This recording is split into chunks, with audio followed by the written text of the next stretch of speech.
नमस्कार। आकाशवाणी जयपुर अजमेर से प्रस्तुत हैं प्रादेशिक समाचार।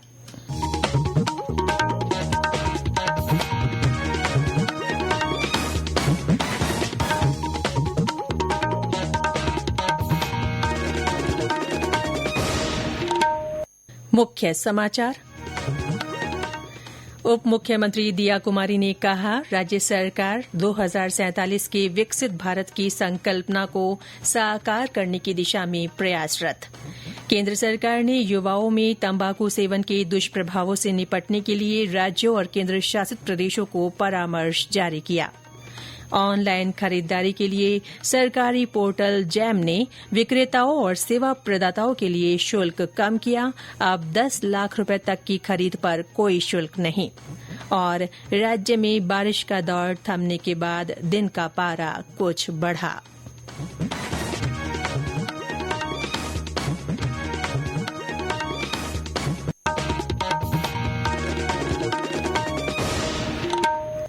समाचारों के साथ मैं रितिका गुप्ता और अब समाचार विस्तार से। उप मुख्यमंत्री दिया कुमारी ने कहा है कि राज्य सरकार केंद्र सरकार के 2047 के विकसित भारत की संकल्पना को साकार करने की दिशा में प्रयासरत है।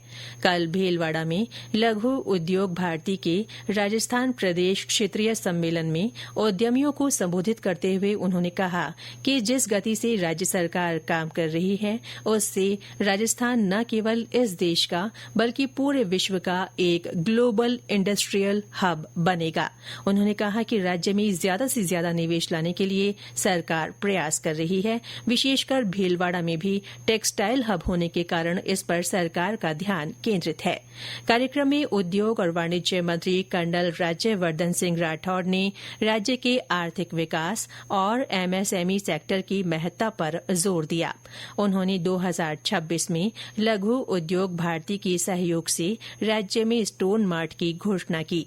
सम्मेलन में उद्योग और वाणिज्य राज्य मंत्री के विश्नोई ने राइजिंग राजस्थान इन्वेस्टमेंट समिट के बारे में जानकारी देते हुए अधिकाधिक निवेश के लिए प्रोत्साहन दिया।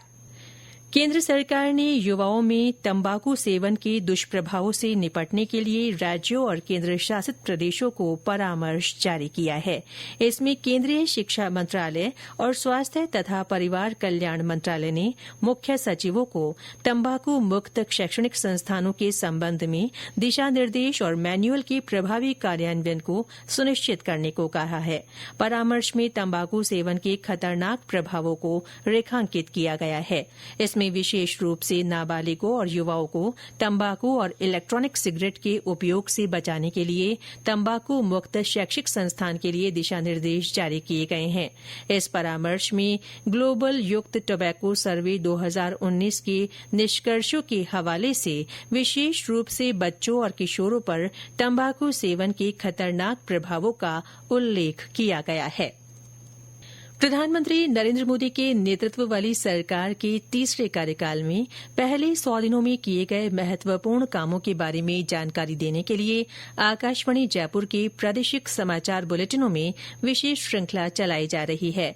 आज हम आपको खाद्य और सार्वजनिक वितरण के क्षेत्र में किए गए कामों के बारे में जानकारी देने जा रहे हैं। खाद्य और सार्वजनिक वितरण विभाग DFED सरकार की 100 दिवसीय कार्य योजना के लिए 4 स्तंभों पर काम कर रहा है। इनमें DFED संचालन का डिजिटलीकरण, PDS में भंडारण का आधुनिकीकरण और रसद को सुव्यवस्थित करना, उचित मूल्य की दुकानों को जन पोषण केंद्रों में बदलना तथा DFED के तहत संगठनों को संस्थागत रूप से मजबूत करना शामिल है। DFED ने इस साल 20 अगस्त को 60 उचित मूल्यों की दुकानों को जन पोषण केंद्र में बदलने के लिए एक पायलट कार्यक्रम शुरू किया है। यह कार्यक्रम राजस्थान सहित उत्तर प्रदेश, गुजरात और तेलंगाना में शुरू किया गया था। प्रधानमंत्री गरीब कल्याण अन्न योजना के लाभार्थियों को उनके अधिकारों, निकासी, निकटतम FES और निर्बाध तथा उपयोगकर्ता केंद्रित अनुभव के लिए विभाग ने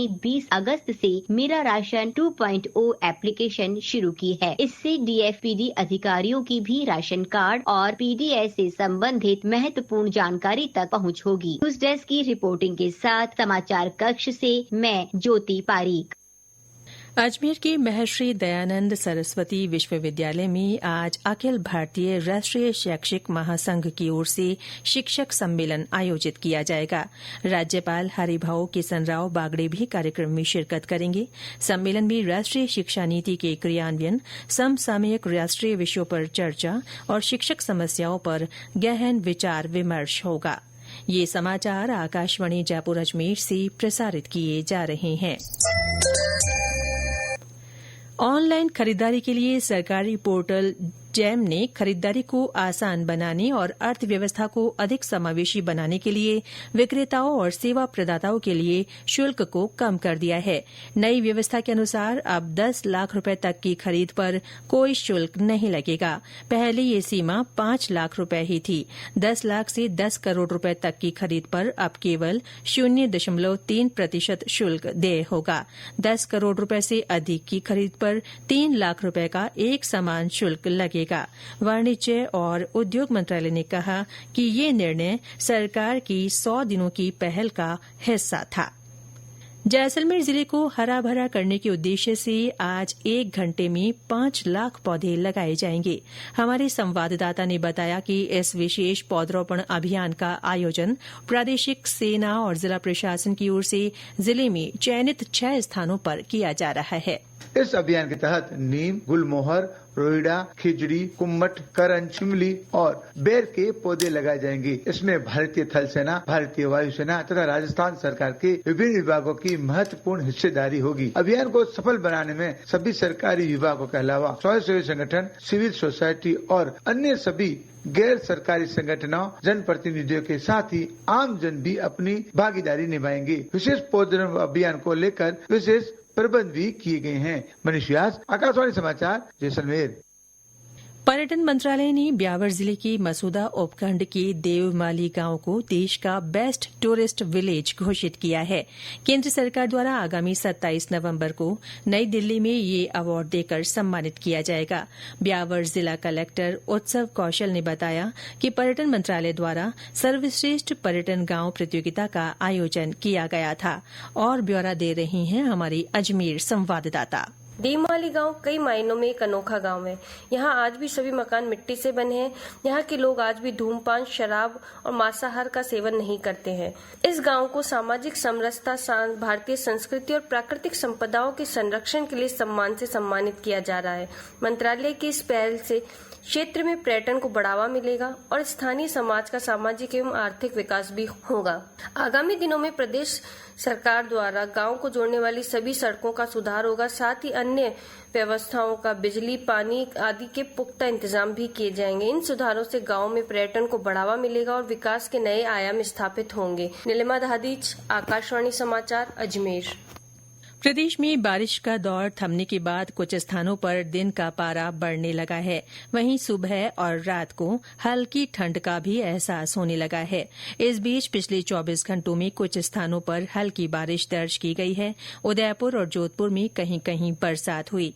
प्रदेश के शहरों के पारे में 1 से 3 डिग्री तक का उछाल देखने को मिला है।